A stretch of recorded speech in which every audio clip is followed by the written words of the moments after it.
It's breathing inside of me. It's reaching inside of you. You're feeling infected. You're being infected. It's just like a cold, a kiss on your lips.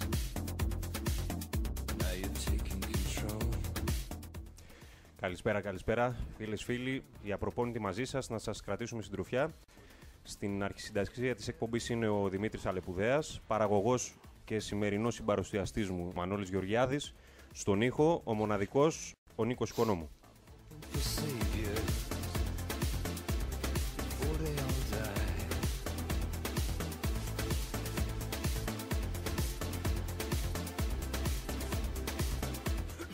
Λοιπόν, η σημερινή εκπομπή θα αρχίσει και θα τελειώσει με άνδρες, αλλά ενδιάμεσα θα κατακλειστούμε από γυναίκες σήμερα.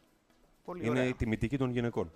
Λοιπόν, μαζί μας έχουμε τον Γιώργο Γκίκα στο στούντιο, το φίλτατο Γιώργο. Γιώργο, καλησπέρα. Καλησπέρα, παιδιά. Και θα μιλήσουμε για ένα άθλημα το οποίο δεν είναι τόσο προβεβλημένο, τουλάχιστον στην Ελλάδα. Αλλά σίγουρα φέτος είχε πάρα πολύ θέαμα, έντονες συγκινήσεις και ανατροπές σε όλη τη διάρκεια της χρονιάς. Και αναφέρομαι στο βόλεϊ, στη Volley League, στην πρώτη κατηγορία, που βρήκε τελικά νικητές και θριαμβευτές του Ασπρόμαυρους Θεσσαλονίκη στην ομάδα του ΠΑΟΚ. Νταμπλούχη, Νταμπλούχη για πρώτη φορά στην ιστορία τους, η ομάδα του Καλαλμαζίδη που έδειξε χαρακτήρα από την αρχή της χρονιάς. Ενισχύθηκε στα μέσα της χρονιάς με έναν φανταστικό παίχτη, με τον κουβανό το Χιμένεθ, που η μεταγραφή του ήταν κάτι πολύ δύσκολο, καθώς για να γίνει μεταγραφή κουβανού παίχτη χρειάζεται, όπως όλοι ξέρουμε, και υπογραφή της κυβέρνησης Κρατικές της Κούβας. υποθέσεις. Ναι, Μια κρατική υποθέσεις. συμφωνία χρειάζεται. Ο Χιμένεθ λοιπόν βοήθησε πάρα πολύ τον ΠΑΟΚ την ίδια στιγμή που ο Ολυμπιακός αποδυναμώθηκε χάνοντας τον Κλάρκ, το διαγώνιό του. Ο ΠΑΟΚ πήρε τον Χιμένεθ και σε συνδυασμό με τον Γκόμες και τον Κουρνέτα, αλλά και τον πολύ έμπειρο Καλαλμαζίδη στον πάγκο, ο ΠΑΟΚ ενισχύθηκε φοβερά, έφτιαξε μια πολύ καλή ομάδα και πραγματικά στο δεύτερο μισό του πρωταθλήματος κατάφερε να πάρει πολλά μάτς με ανατροπή από 1-2. Φτάνοντας στο τελικό, βέβαια, έφτασε μια ανάσα, ή δεν μπορούμε να πούμε το χάρο με τα μάτια, καθώς λίγο έλειψε να αποκλειστεί στον ημιτελικό του πρωταθλήματος με αντίπαλο τον Παναθηναϊκό, ο οποίος του έσπασε την έδρα στην Πηλαία στο Παλατάκι, αλλά τελικά κατάφεραν οι Θεσσαλονικείς και δείχνοντας χαρακτήρα πήραν την πρόκριση για το μεγάλο τελικό.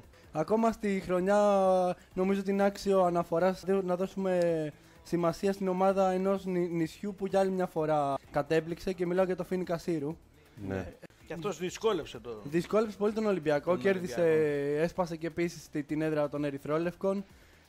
Μια πολύ καλά και πολύ δουλεμένη ομάδα και ο Φοίνικας Σύρου, με τον Ντόκινς και τον έμπειρο Λάπαπ με την παρουσία του στον Παναθηναϊκό να είναι τα βαριά χαρτιά αυτής της ομάδας.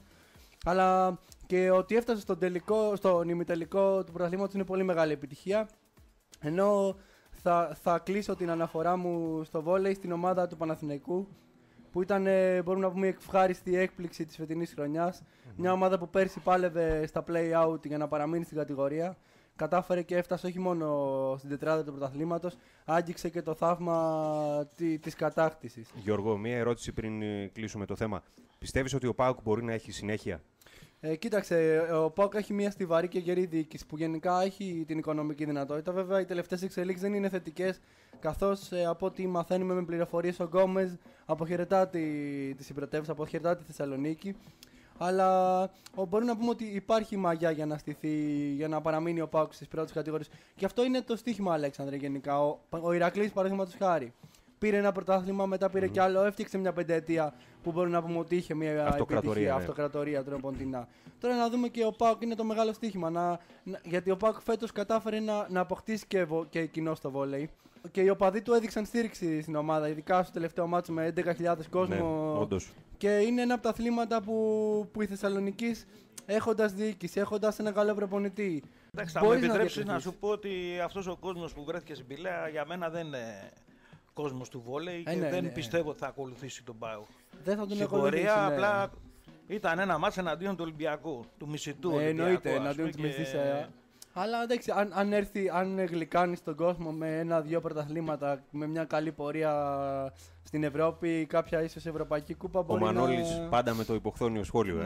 Ναι. Πιστεύεις ότι ο Ολυμπιακός τελικά, ας πούμε, πλήρωσε την υπεροψία του? Δηλαδή έδιωξε τον Κουρνέτα, ας πούμε, θεωρώντας τον τελειωμένο. Ναι. Ο Κουρνέτας πήγε στον ΠΑΟΚ και πήρε το πρωτάθλημα. Ο 38χρονος Κουρνέτας. Εκεί θεωρώ ότι κρίθηκε και θεωρώ, όπως είπα και πριν, ότι κρίθηκε στο ότι ο Ολυμπιακός θεώρησε ότι φεύγοντας ο Κλάρκ, που ήταν ένας πολύ καλός διαγώνιος, σκέφτηκαν ότι ο Κοίστρα θα μπορούσε να πάρει αυτή τη θέση και να ανταπεξέλθει στις απαιτήσεις του πρωταθλητισμού, όμως τελικά αποδείχτηκε λίγος για να καλύψει αυτό το. Θέλω να συμπληρώσω και το εξής, ότι νομίζω ότι αυτή η κατάκτηση του τίτλου από τον ΠΑΟΚ είναι και μια μεγάλη αποτυχία για την ομάδα του Ολυμπιακού, γιατί όπως ξέρουμε έχει ένα πολύ μεγαλύτερο budget από τον ΠΑΟΚ και στην ουσία έχασε το πρωτάθλημα ο Ολυμπιακός. Ο ΠΑΟΚ, παίρνοντας αυτό το πρωτάθλημα, έκανε την υπέρβαση. Ή μπορούμε να πούμε ότι το κέρδισαν οι τρεις μεγάλες βεντέτες του ΠΑΟΚ. Και η υπεροψία του Ολυμπιακού. Γκόμες και Χιμένες. Ωραία. Και κλείνοντας, να τονίσουμε για τα ευχάριστα του πρωταθλήματος, είναι ο πρωτοψάλτης, ο παίκτης του Παναθηναϊκού, που διάλεξε το βόλεϊ από το ποδόσφαιρο. Σε πάω. Όχι. Έχει πάρει ο ΠΑΟΚ το πρωτάθλημα. Έχει βγει δεύτερος Ολυμπιακός και εσύ θέλει να κλείσει το βόλεϊ με τον Παναθηναϊκό.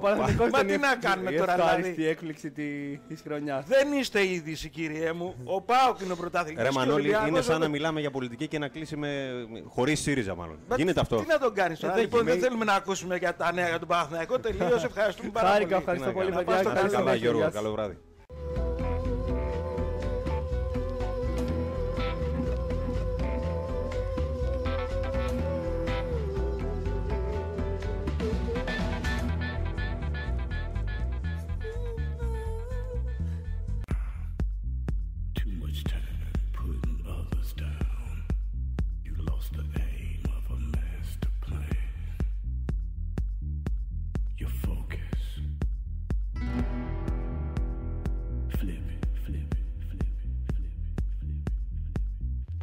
Λοιπόν, πάμε να αρχίσουμε τη γυναικοκρατία της εκπομπής.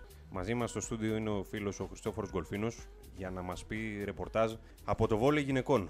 Χριστόφορο, καλησπέρα. Πάμε τώρα σε πιο όμορφες καταστάσεις. Πιο όμορφες παρουσίες, μάλλον. Ναι, εντάξει. Και μέχρι το τέλος έτσι θα πηγαίνουμε σήμερα. Ναι. Ας πάμε στο βόλεϊ γυναικών. Εδώ τα πράγματα δεν άλλαξαν όπως το βόλεϊ ανδρών. Mm-hmm. Εδώ για τρίτη σερί χρονιά ο Ολυμπιακός κατέκτησε τον double. Νταμπλούχος, 3 σερί σεζόν.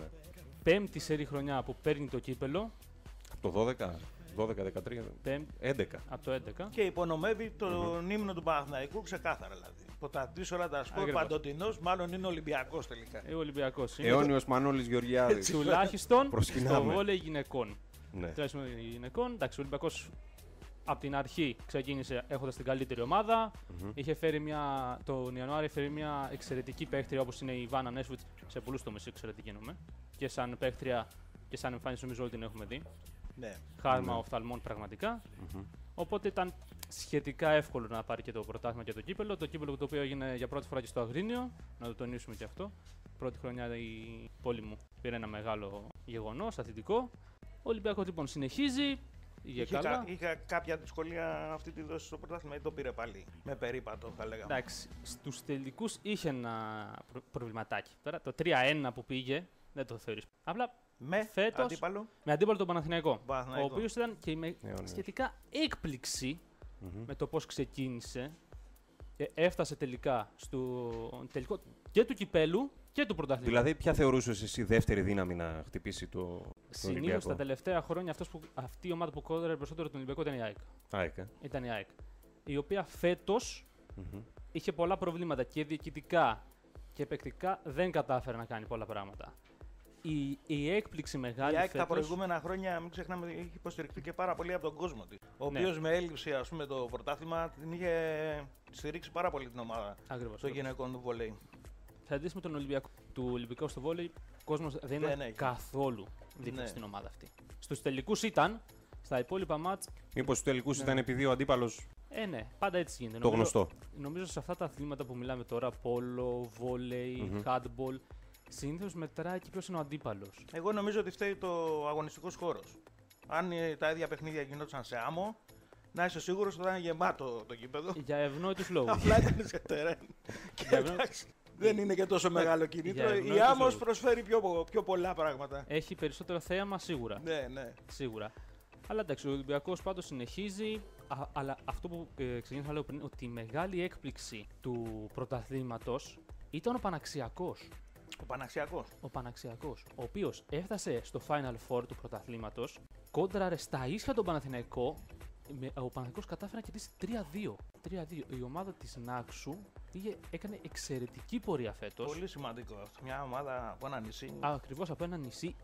Και εδώ αυτό που και μάλιστα όχι από τα μεγάλα, θα λέγαμε νησιά. Πέρα από αυτό, είχε όμως κοντά του πάρα πολύ τον κόσμο της Νάξου. Δηλαδή, σε κάθε αγωνιστική το γήπεδο ήταν σχεδόν κατάμεστο. Εντάξει, μην ξεχνάς ότι σε κάποιες κοινωνίες σαν της Νάξου τέτοια γεγονότα, όταν μια ομάδα τους αγωνίζεται στην Α' Εθνική, είναι ένα γεγονός μεγάλο για το νησί. Και οπωσδήποτε θα τραβήξει τον κόσμο και θα έχει μια στήριξη. Και είναι από τα θετικά αυτό να βλέπουμε μια επαρχιακή ομάδα. Μια ομάδα από ένα νησί να κάνει τέτοια πορεία και να έχει τον κόσμο δίπλα του. Αυτό το βλέπεις και από τον Πανετολικό στο ποδόσφαιρο για σένα. Ακριβώς. Και το βλέπουμε αυτό, ότι οι ομάδες θέλουν τον κόσμο δίπλα τους. Γενικά ο κόσμος της επαρχίας διψάει. Αλλά δυστυχώς στα μεγάλα αθλήματα δεν υπάρχει ακόμα κάτι στον ορίζοντα να πεις ότι. Εντάξει, το βλέπουμε στο ποδόσφαιρο. Έχουν περάσει τόσα χρόνια από μια επαρχιακή ομάδα από τότε, από τη Λάρισα. Δεν έχει ξαναγίνει τίποτα. Δηλαδή, ούτε καν να πλησιάσει. Δεν είναι ότι βγαίνει δεύτερη, ούτε περνάει από το μυαλό σε μια επαρχιακή ομάδα να χτυπήσει το πρωτάθλημα. Σε καμία. Η καλύτερη πορεία που βλέπουμε είναι του Αστέρα Τρίπολης, που όμως δεν έχει τόσο κοντά τον κόσμο του. Ναι. Εντάξει, εκεί είναι ιδιαίτερη περίπτωση, διότι όλοι οι Τριπολιτσιώτες οφείλω να σου πω ότι είναι Παναρκαδικός και όχι Αστέρας. Ναι, το ξέρω. Η ομάδα της Τρίπολης ήταν ιστορικά ο Παναρκαδικός. Ναι. Και αυτό είναι ένα πρόβλημα εκεί στην Τρίπολη. Αλλιώς πιστεύω ότι θα έχει πολύ περισσότερο κόσμο. Το ευχόμαστε. Όπως και τον είδε στον κόσμο του Παναρκαδικού στον τελικό του κυπέλου. Ναι. Που κατέβηκε όλη η Τρίπολη. Ακριβώς. Χριστόφορο, όσον αφορά το βόλεϊ, τον Ολυμπιακό, πώς τον βλέπεις, να πάει σερί για δυναστεία? Νομίζω πως αν συνεχίσει να αποδυναμώνεται η ΑΕΚ, ο Παναθηναϊκός φέτος έδειξε υγεία. Ελπίζουμε να συνεχίσει έτσι για να έχει και ένα ενδιαφέρον. Αλλιώς θα είναι χωρίς αντίπαλο. Νομίζω πως ναι. Νομίζω ότι κάποια στιγμή ότι θα χαλαρώσει και ο ίδιος ο Ολυμπιακός. Δηλαδή, αυτό πάντως το θέμα με την ΑΕΚ είναι και λίγο παράδοξο. Δηλαδή, σε μια στιγμή που η ΑΕΚ και στο ποδόσφαιρο και στο μπάσκετ είναι σε μια ανωδική πορεία, στο βόλεϊ ενώ ήταν σε υψηλές θέσεις. Μανώλη, να σε διακόψω γιατί έχουμε έχουμε στη τηλεφωνική σύνδεση την ακραία βολεϊμπολίστρια του Ολυμπιακού, την Κωνσταντίνα τη Βλαχάκη. Γεια σας. Κωνσταντίνα, καλησπέρα. Καλησπέρα. Ανήκεις στο δυναμικό του Ολυμπιακού μόνο φέτος, Ναι, για φέτος ήρθα. Μεταγράφηκες στο 14, από ό,τι βλέπω. Ναι. Πώς σου φαίνεται πρώτη χρονιά και double?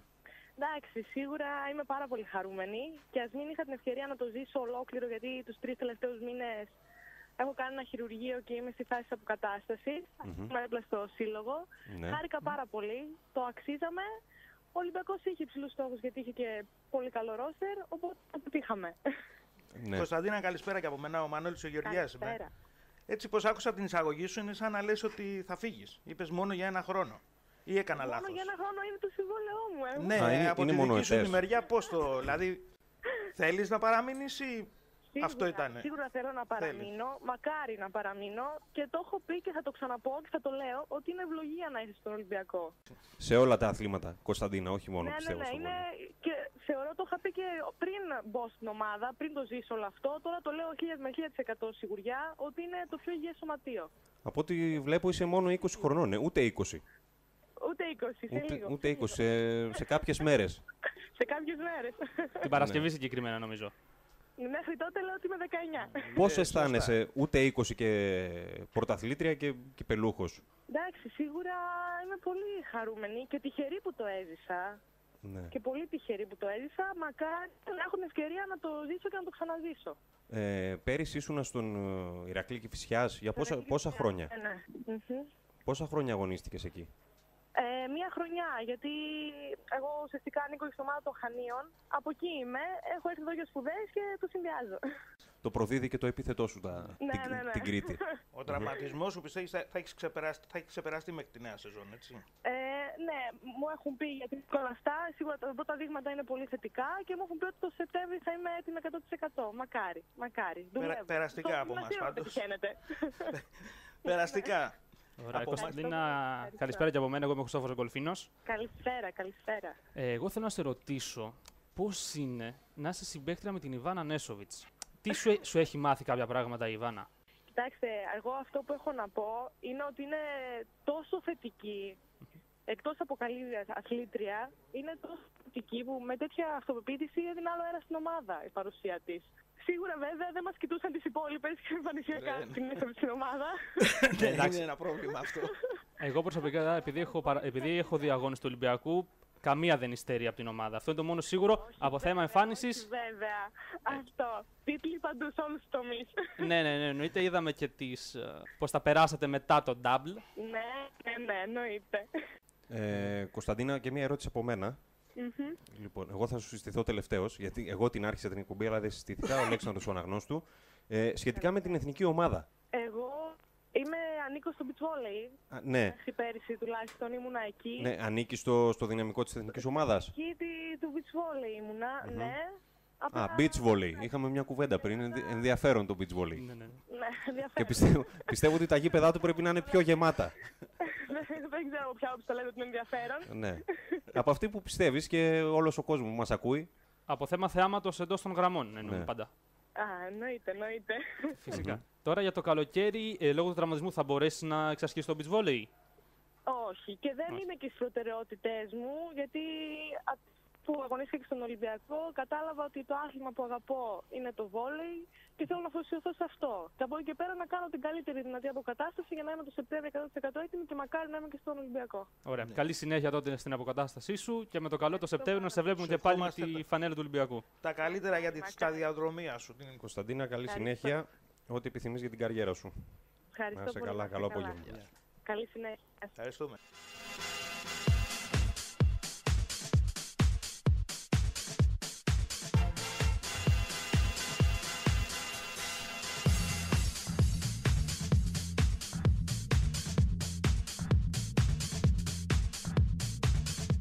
Λοιπόν, ο Χριστόφορος ο Γκολφίνος μας έδωσε τα φώτα του για το βόλεϊ γυναικών. Ακούσαμε και δηλώσεις της παίκτριας του Ολυμπιακού, της Κωνσταντίνας Βλαχάκη.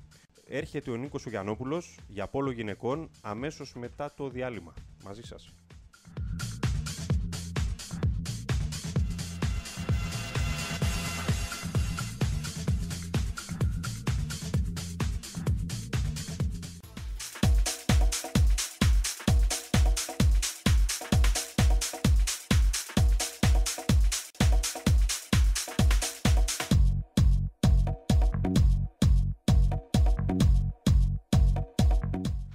Λοιπόν, φίλες, φίλοι, επιστρέψαμε. Μαζί μας έχουμε, όπως προλόγησα, τον Νίκο τον Γιαννόπουλο, τον κριτικό, το φίλτατο, τη δύναμη της Κρήτης. Τον τρελό όφη. Να είστε καλά, παιδιά, για τα καλά σας λόγια. Καλησπέρα και στους ακροατές μας. Νίκο, το θέμα σου και σένα με εθέριες υπάρξεις, Φυσικά. Συνεχίζουμε δυναμικά. Ναι. Πόλο γυναικών. Πόλο γυναικών, όπου στο πόλο αυτή τη στιγμή. Μην είμαστε... ότι έχετε και στο πόλο ομάδα όφη και θα αρχίσει από αυτή. Να σου πω την αλήθεια, είχαμε. Είχαμε. Τη γλιτώσαμε, λοιπόν. Θα ξαναφτιάξουμε και θα έρθουμε και προς τα εκεί. Ωραία. Γιατί αυτή τη στιγμή υπάρχουν 8 ομάδες στην κατηγορία του γυναικών. Οι 4 από αυτές αυτή τη στιγμή που έχουν προκριθεί στα Final Four του πρωταθλήματος και διεκδικούν το τίτλο είναι οι κλασικές δυνάμεις του αθλήματος, Ολυμπιακός, η Βουλιαγμένη, ο Εθνικός και η Γλυφάδα. Η οποία η Γλυφάδα βέβαια κέρδισε το Ρέθυμνο τελευταία αγωνιστική εκτός έδρας και πέρασε αυτή αντί του Ρεθύμνου. Ήταν μια καλή μάχη. Η Γλυφάδα πέρασε και αυτή η ιστορική ομάδα. Τα τελευταία χρόνια δείχνει πολύ δυνατό. Ναι. Αλλά και πάλι βρίσκεται στις τελευταίες θέσεις. Και αδυνατεί να αντιμετωπίσει τις μεγαλύτερες ομάδες. Αδυνατεί. Υπάρχει ένα θέμα με το πόλο. Αυτές οι 4 ομάδες οι οποίες ανέφερα παίρνουν πάντα την νίκη με μεγάλα σκορ. Ναι. Έχουμε δει μάτς με 46-3, έχουν βάλει και 35 γκολ. Δηλαδή δεν υπάρχει ένας σωστός ανταγωνισμός.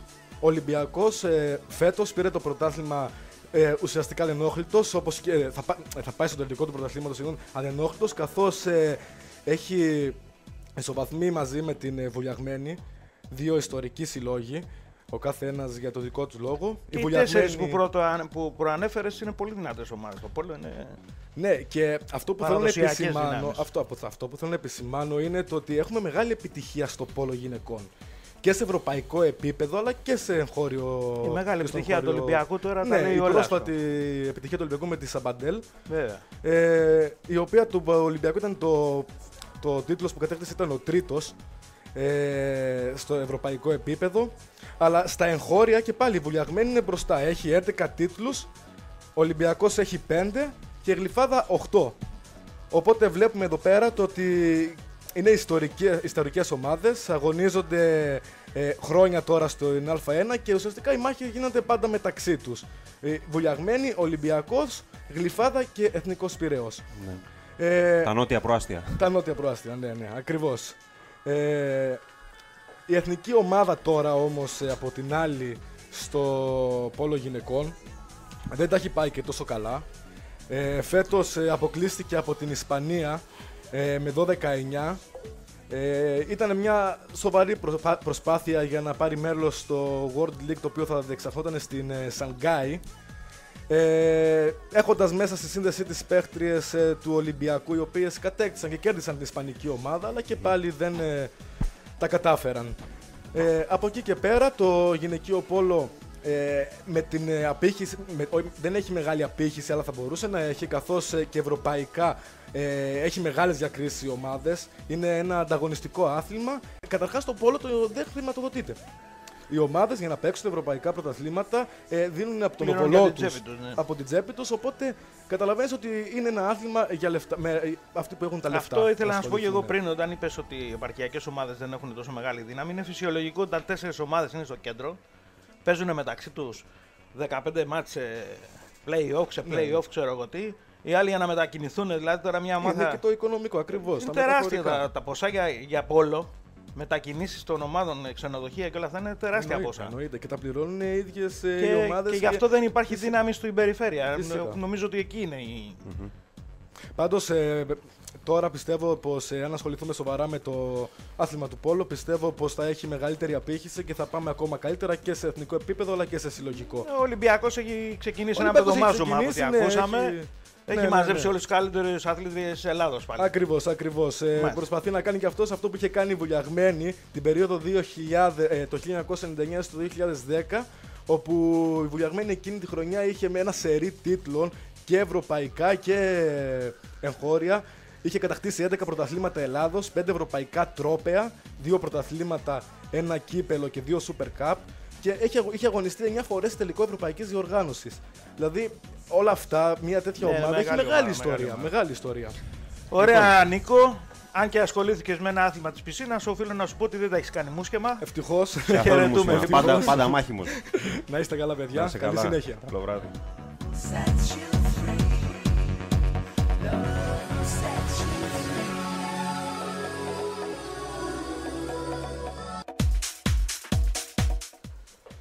Φίλες φίλοι ακροατές, εδώ οι απροπόνητοι συνεχίζουν γυναικεία σήμερα.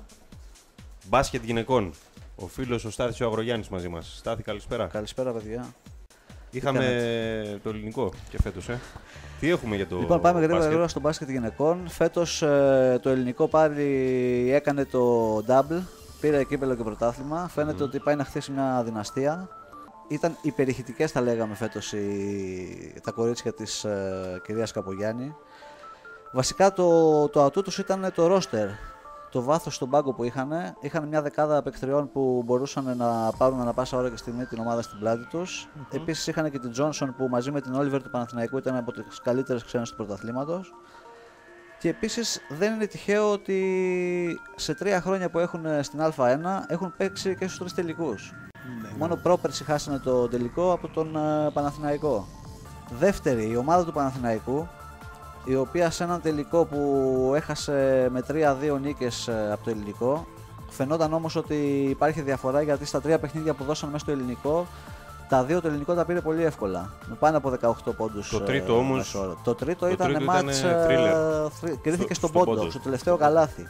Ο Παναθηναϊκός είχε ξεκινήσει με μειωμένο budget και πολλοί την είχαν ξεγραμμένη την ομάδα. Όμως βασίστηκε στην Όλιβερ, την Αμερικανίδα που αναφέραμε πριν, και την Τούλα Καλέτζο, η οποία Καλέτζο έχει συμμετέχει στα 3 από τα 4 πρωταθλήματα που έχει πάρει ο Παναθηναϊκός στην ιστορία του. Πάντως έχουμε δει ότι τα μειωμένα budget δεν είναι και Όχι. Ότι οι ομάδες, ξέρω εγώ, δεν θα είναι ανταγωνιστικές και αυτά. Το είδαμε και με τον ανδρικό Παναθηναϊκό πέρυσι. Ναι, μάλλον πιο πολύ ρόλο παίζει η όρεξη και το μεράκι που έχουν. Υπήρχαν και άλλες ομάδες που διεκδίκησαν τον τίτλο. Άλλη μια ομάδα η οποία μπορούσε, ας πούμε, να κάνει τη διαφορά, να χτυπήσει τον τίτλο ήταν ο Πρωτέας Βούλας. Αλλά ο Πρωτέας Βούλας κάποια στιγμή έκανε 2 κολλητές ήττες και από τον Παναθηναϊκό και από το Ελληνικό. Διώξαν τον προπονητή, αλλάξαν προπονητή και έμεινε πίσω. Και τώρα το μιμείται η αντρική ομάδα του Παναθηναϊκού αυτό. Μάλλον. Το σύστημα είναι καλό σύστημα αυτό. Αποδίδει φαίνεται. Ο Πρωτέας, βασικά να πούμε κάτι με τον Παναθηναϊκό που ξεχάσαμε. Στα ημιτελικά που έπαιζε με τον Πρωτέα Βούλας, έχασε μέσα στον τάφο του Ινδού μετά από 4 χρόνια. Είχε 43 συνεχόμενες ήττες. 43 νίκες. Έκανε το break ο Πρωτέας. Πήγε ο Παναθηναϊκός μες στην Πρωτέα, έκανε το break και στο τελευταίο αγώνα στον τάφο του Ινδού κύλησαν φυσιολογικά τα πράγματα και πέρασε ο Παναθηναϊκός στους τελικούς. Ναι. Πρωτέας Βούλας. Εκεί αγωνίζεται και η κόρη του Φασούλα. Η οποία αποτελεί ένα από τα μεγάλα ταλέντα του ελληνικού γυναικείου μπάσκετ. Πιστεύω να έχει το ύψος του μπαμπά. Ναι, έχει 1,98 παιδιά. Πόσο? Άμα τη δείτε δίπλα-δίπλα. Ναι, μόνο ένα κεφάλι της ρίχνει ο μπαμπάς. 1,98. Φασούλας πρέπει να είναι 2,13 αν θυμάμαι καλά. 15 πόντους. Λοιπόν, με τη γόβα τον πιάνει. Του χρόνου πάντως θα είναι ερωτηματικό εάν ο Πρωτέας Βούλας καταφέρει να είναι το ίδιο ανταγωνιστικός. Γιατί 3 παίκτες μένουν ελεύθερες, η Λίμουρα, η Χατζηνικολάου και η Σωτηρίου. Ναι. Ενώ η Αμερικανίδα, η Μπράβαρτ, έφυγε για τη ΣΥΠΑ. Και θα είναι ερωτηματικό εάν θα καταφέρει να είναι πάλι το ίδιο ανταγωνιστικός. Και δεν είχαν πάγκο, είχαν μια εξάδα παιχτριών οι οποίες τραβήξαν το κουπί όλη τη χρονιά. Μου κάνει εντύπωση πάντως στις ομάδες που λες ότι λείπουν οι παραδοσιακές δυνάμεις. Δηλαδή, αν βγάλεις τον Παναθηναϊκό, οι άλλες είναι δυνάμεις καθαρά, ας πούμε, του αθλήματος αυτού. Ναι, μέχρι και ο Αθηναϊκός που κάποτε με σουρανούσε, τον έχω στο τέλος για να τον αναφέρω. Ναι. Ας τον πούμε τώρα, αφού το έφερε η κουβέντα. Κατάφερε να μείνει στην κατηγορία στα play-out. Κερδίζοντας 3-1 τον Ολυμπιακό Βόλου. Μάλιστα. Δηλαδή κάποτε είχε μπει και στο βιβλίο Guinness που είχε να χάσει κάποια χρόνια. Ναι. Λοιπόν, η αναγέννηση Νέου Ρησίου πήγε πάλι καλά από τη Θεσσαλονίκη. Φτάσανε στον τελικό του κυπέλλου που χάσαν από το Ελληνικό και τερμάτισαν και 4ο στο πρωτάθλημα. Και ο Ιπποκράτης Κο. Ομάδα από την ΚΟ, η οποία παρά το ότι είναι σε ένα ακριτικό νησί, είχε καλή παρουσία στην Α1, τερμάτισε 5ος. Στάθη, ναι, να σε διακόψω γιατί έχουμε γραμμή. Ναι. Έχουμε την τιμή να έχουμε στην τηλεφωνική μας γραμμή, είναι στο θέμα σου, έχουμε την point guard του ελληνικού, την κυρία Ανθή Μπαλτά. Κυρία Μπαλτά, καλησπέρα. Καλησπέρα. Πρωταθλητές και φέτος στο ελληνικό, Ναι. Σε ένα... Νταμπλούχη. Για δεύτερη συνεχόμενη χρονιά. Καλησπέρα και από μένα. Είμαι ο Στάθης ο Αγρογιάννης, κύριε Μπαλτά. Καλησπέρα σας. Ήταν να πούμε τώρα για την εθνική, αλλά μιας και το έφερε η κουβέντα για την εθνική, τι πιστεύετε ότι μπορεί να κάνει η εθνική στο Ευρωμπάσκετ που έρχεται? Θεωρώ ότι είναι στο χέρι τους, στο χέρι της εθνικής. Δηλαδή πιστεύω ότι ο προπονητής, ο ομοσπονδιακός προπονητής έχει καλέσει ό,τι καλύτερο μπορούσε. Με τη δουλειά που θα γίνει και με την πίστη στην ομάδα που έχουν τα κορίτσια και με την ψυχή που έχουμε εμείς ως Έλληνες, θεωρώ ότι μπορούμε να τα καταφέρουμε. Στον τελευταίο αγώνα έκρινε τον τίτλο με τα τρίποντά σας. Εντάξει, δεν είναι έκρινα τον τίτλο. Το πρωτάθλημα δεν παίζεται σε ένα παιχνίδι. Ναι. Ήμουν εγώ που έβαλα κάποια κρίσιμα καλάθια στο τελευταίο παιχνίδι, αλλά θεωρώ ότι... Πόσα βάλα, 5 στα 6 τρίποντα είχατε στο... Ναι. 5 στα 6. Απλά θεωρώ ότι όλες έχουν βοηθήσει για να φτάσει η ομάδα εκεί, όπως όλες οι παίχτριες έχουν βοηθήσει για να φτάσει η ομάδα τους στους στόχους, αν τους καταφέραν τελικά. Ναι. Αυτό συζητάγαμε πριν για την ομάδα που υπάρχει και στο ελληνικό, για το βάθος του πάγκου που είχε το ελληνικό φέτος. Και εκεί είπαμε ότι κρίθηκε ο τίτλος. Δεν ξέρω αν οι απόψεις μας συμπίπτουν ή έχετε κάτι διαφορετικό να μας πείτε. Όχι, σίγουρα έπαιξε μεγάλο ρόλο το ρόστερ και ο βάθος του πάγκου που υπήρχε στην ομάδα μου. Απλά το μεγαλύτερο που θεωρώ εγώ ότι αβαντάζ της ομάδας μου ήταν ότι η κάθε παίχτρια είχε καταλάβει το ρόλο της και ήξερε ότι μπορεί να μην παίξει πολύ σε ένα παιχνίδι, ότι θα τη χρειαστεί μετά. Δηλαδή αυτό είναι το σημαντικότερο όταν έχεις ένα μεγάλο ρόστερ. Φαίνεται πάντως ότι με την κυρία Καπογιάννη κάνετε καλό δίδυμο και το 10 είχατε επιτυχία που ανέβηκε η Αμαρελίδα Βρυλισσίων. Ήσασταν μαζί τότε με την κυρία Καπογιάννη. Ναι, έχω ξανασυνεργαστεί με την GOAT και εκεί πέρα επιτυχία ήταν και συνεχίζουμε τις επιτυχίες. Μακάρι να συνεχιστεί για καιρό.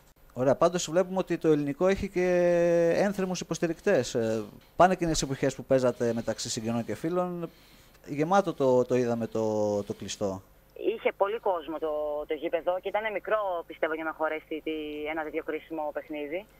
Αλλά δεν πάβουν όμως να ήταν και πάλι συγγενείς και φίλοι. Δηλαδή δεν έχουμε τους οπαδούς του Παναθηναϊκού.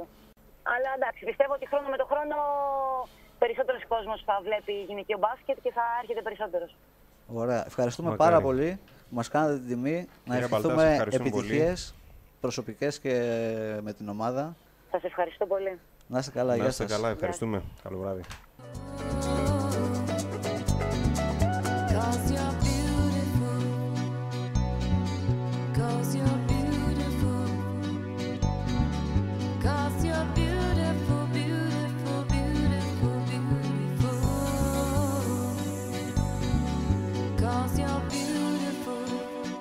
Λοιπόν, Στάθη, κάτι είχαμε αφήσει στη μέση. Ναι, πριν κλείσουμε να πούμε τις επιλογές του κυρίου Δικαιουλάκου για το Ευρωμπάσκετ που θα γίνει στη Ρουμανία και στην Ουγγαρία από 11 μέχρι 28 Ιουνίου. Λοιπόν, να πούμε γρήγορα ποιες αθλήτρες κάλεσε. Την Λίμουρα, Νικολοπούλου, Σωτηρίου, Σπυριδοπούλου, Χατζηνικολάου, Φασούλα, Σταμολάμπρου, Μούλη, Γκοτζή, Κοσμά, Παπαμιχαήλ, Χαλιβέρα, Δημητράκου, Σπανού, Καλτσίδου, Μάλτσι και Χριστινάκη. Αυτές ήταν γρήγορα. Okay. Λοιπόν, σας χαιρετώ. Σε ευχαριστούμε. Καλό βράδυ. Καλή συνέχεια. Γεια σας, παιδιά. Καλή συνέχεια.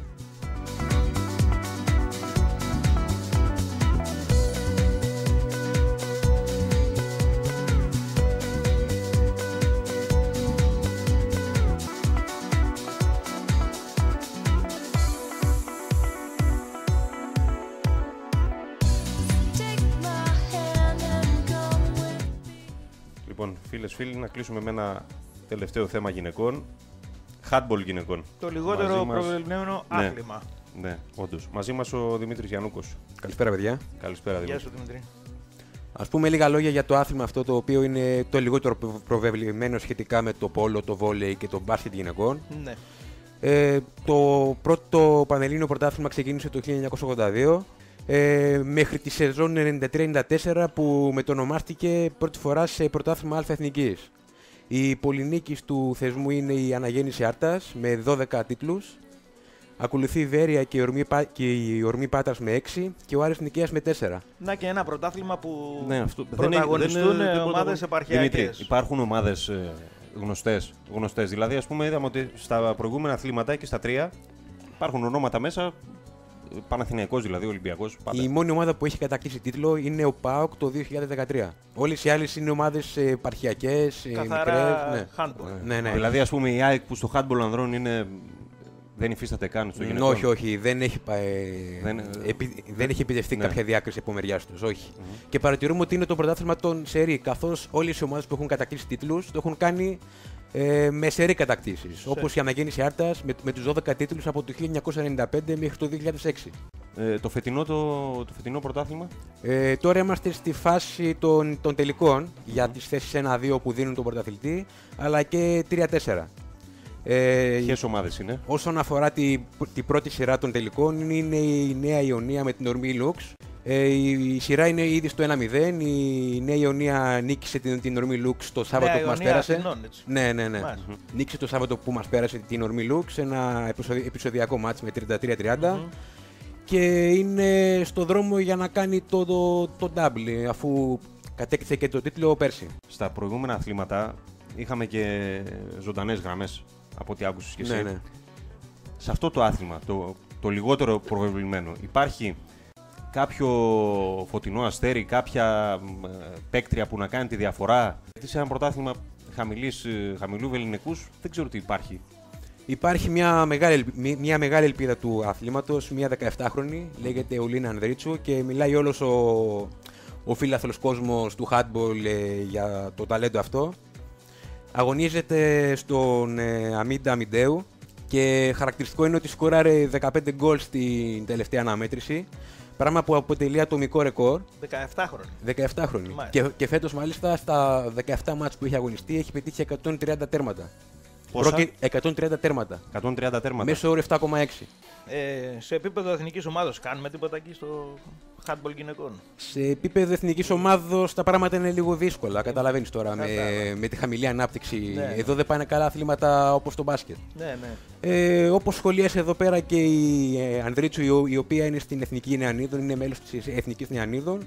Έχασαν για λίγο την πρόκριση, καθώς ιτήθηκαν από την Πορτογαλία. Η Εθνική το προσπάθησε, αλλά δεν κατάφερε να προκριθεί στο Ευρωπαϊκό Πρωτάθλημα. Εντάξει, είναι, όπως φαίνεται είναι ένα πρωτάθλημα που ακόμα χρειάζεται δρόμο για να μπει σε τροχιά ανάπτυξη. Έχουν δρόμο ακόμα, ναι. Πρέπει να πάμε και σε αποφώνηση σιγά σιγά. Δημήτρη Γιαννούκο, σε ευχαριστούμε πάρα πολύ. Εγώ, παιδιά. Για αυτό το άθλημα το οποίο εντάξει δεν είναι τόσο γνωστό. Λοιπόν, οι απροπόνητοι σας κράτησαν, ελπίζουμε, ωραία συντροφιά. Με ωραίες παρουσίες οι οποίες ναι μεν δεν φαίνονται, αλλά ακούστηκαν. Βεβαίως. Ευχαριστούμε τον ηχολήπτη μας τον Νίκο Οικονόμου. Στην αρχισυνταξία της εκπομπής ήταν ο Δημήτρης Αλεπουδέας. Στην παραγωγή και συμπαρουσιαστής μαζί μου ο Μανώλης ο Γεωργιάδης. Στο μικρόφωνο ο Αλέξανδρος Αναγνώστης. Ευχαριστούμε. Ευχαριστούμε και καλή συνέχεια. Γεια σας.